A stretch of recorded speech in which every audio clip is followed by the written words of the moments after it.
pinsan kaya Mga kalingap, may bisita tayo. Sino kaya to? Ayun, parang kutsito ni paring Edo Ayos, binisita tayo ni paring Edo. May si Edo nga. Kala kung sino. Yun, mga kalingap po, si paring Edo. Pare!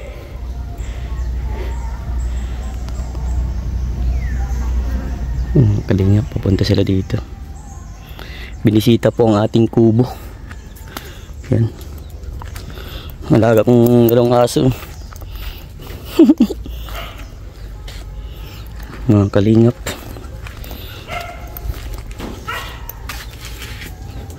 Yan sila. Pare, nakadayo kayo dito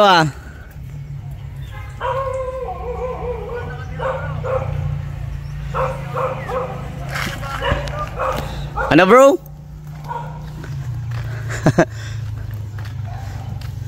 Kalingap po.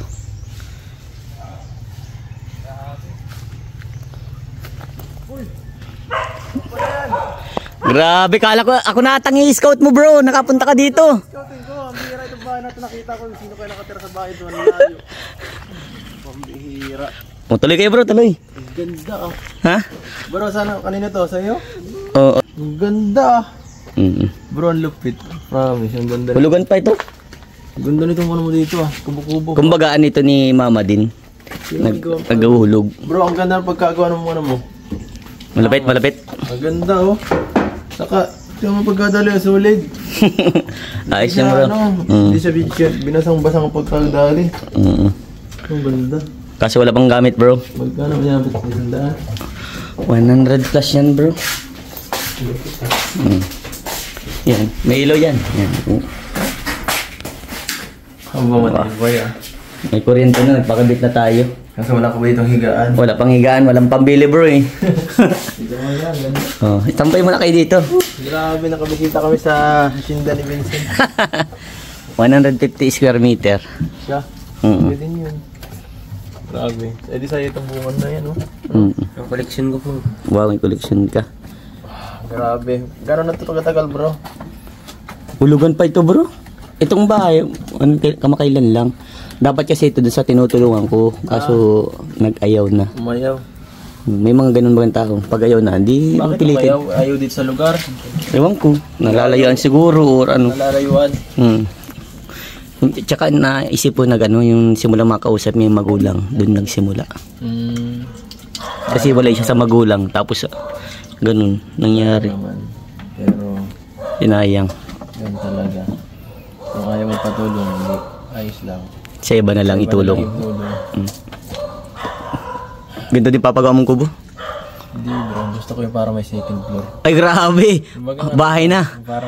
Parang bagang yung kagaya ng kalaro, elastic Angas doon yung tapos yung baba parang pwedeng tambay. Kubo din siya na ganun style? Oo, nakita na ako ng bro. Ang ganda. Sa ilalim siya, open yung baba. Tapos parang pwedeng tambahin yung baba. Tapos nasa taas yung parang higaan, ganun. Maganda na yan. Ito, marami pang kulang dito, higaan. Pero ang lupit 150 square meter lang. Sino pa nakapunta pa lang dito? Ikaw pa lang bro sa K-Boys. Grabe, first time ako pa lang pinakauna nakakita ng bahay ni Vincent bro. Bahay ni Vincent bro, nasa may gitna ng kabundukan. Nagubatan to bro Di ba? Malupit, nakagubatan. Natulog ka dito, hindi? Nagtulog na ako dito nakaraan. Yun lang sapin ko yung para plywood na yun Dito mismo umaga lang gabi. Ay gabi? Oo. Tibay mo wala nga sabi ko pag nakaipon mabiling bed frame para maganda. Tapos kurukot yun, electric fan. Ayun, ayos na yun. Marami pang kailangan dito Tama yung ganito bro. Para makapag-unwind, ano. Oo. Minsan, Dito ako pag kunyari, wala kang ano. pag tuwing umaga, hapon, dito na ako na standby pag natapos ako mag-scout. Tama yan bro, kasi minsan ang pagod eh. Oo. Talagang minsan karang may oras talaga na di nakakapagod sobra. Oo. Kahit nakakapahinga ka nga sa gabi, pero kulang. Kulang. Kaya may gantong hinahanap kang ano, no? Kaya minsan may time ka talaga parang gusto mo lang mag-chill lang, upo lang, mag-isip, walang iniisip. Kaya nga, ito yung pinakamaganda. Kaya Sa ito, bahay naman, di ka naman minsan mas mo marirelax minsan sa bahay mo eh. Oo. Pag kahit nasa bahay mo, minsan ang ingay. Ayaw mo minsan may mga ganun, ayaw ko minsan ng ganun. kaya mas maganda yun nasa ganito lang. Oh, para walang masyadong iniisip. Pag wala kang masyadong nakikita, parang okay, parang Relax ka. ako. Kaya tama to bro. Kahit ako gusto ko ng ganito para minsan Ito, ganito. nakapagpahinga talaga ng ikaw lang, ganun. O kaya barkada mo. Lilibang. Minsan dinadala ko dito pre yung speaker ko. Yan lang. Ang ganda no. Minsan kakatulog ako dito. Ay, minsan pag baka pwede makabisita ulit, no? Oo. Pag gusto mo, lulutuan kita pre. Kung bisita ka ulit dito at lulutuan kita pre. Sige bro. Nakakatikim ba naman baga ng mga specialty ko? Oo. Sama sila Jilo. Ay, para disco tayo nila parang Jello. Dito tayo kumain na mag-lunch. Madali man lang. Sige ba? Luto tayo ng lunch dito na tayong kain. Oo, maganda yun. May unlimited tubig ako pare. Bumbahan. Ano sunod na plano mo dito bro? Ay, pag nakaipon bro, dito na mapagawa ng ng pangarap na bahay. Dito? Oo. Dapat may bilyaran tayo. Oo. Yun nga di man kaya mong budget ko. Walang pambiling bilyaran bro. Malakas yan bro. Ano mo muna? Hindi na kinakati. Hindi na yan kinakati. Ano mo lang? Malakas na yan. Malakas yan pre. Ang maganda. Lakas ang ano yan. Lakas. Ganda ang tubig dito. Hindi siya yung baka pwede pangatang inuman pa eh. Yung iba iniinuman yung dun. Iniinuman. Masariwa eh. Ganda pa ang tubig nito. Hindi pa masyado contaminated ng dito. Wala pa masyadong tao. ang ganda din pre yung lupa ko. Doon sa pakalampas lang dyan. Yung pili na yan. Yung 2 metro pa. Oo na. Grabe. Lawak ng mas malawak yun sa iyo bro. Ilan nga sa iyo bro? 800. Grabe. Mas malawak yun sa iyo. Kulang-kulang 1 hektarya na yun. Pero wala pa yun. Maliit pa yun. Maliit pa yun. Dapat may bilyaran din doon ano? Ay. Ikaw pre, pinangarap mo sa bahay may bilyaran? Simula nang nagbilyara tayo, gusto ko na rin. Ako wala kasi akong pambili nun, pero gusto ko talaga magkaroon ng ganun. Kasi magandang libangan yan eh. Pag may tanim ako, ay may lupain ako, ang gusto ko lang talaga magkaroon ng tambayan, saka kahit ganitong style lang. Saka siyempre parang yun, pag may bisita may bisita, pwedeng dalhin doon. Pag yung mga tinutulungan ko pwede kong dalhin papuntahin. Tambay lang. Saka yung lugar na binilang ko is parang kaperes nito bro, hindi masyado tahimik lang din. At gusto ko yung ganung klaseng environment minsan.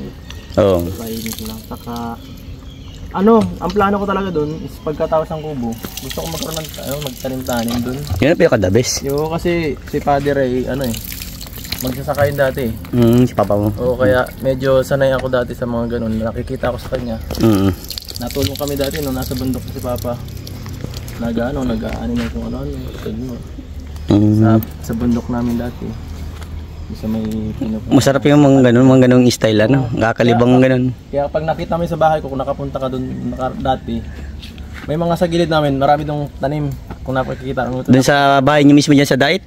Sa gilid baga bro, mayroong bako, di ba? Oo, may mga tanim nga doon. Puno ng tanim bro.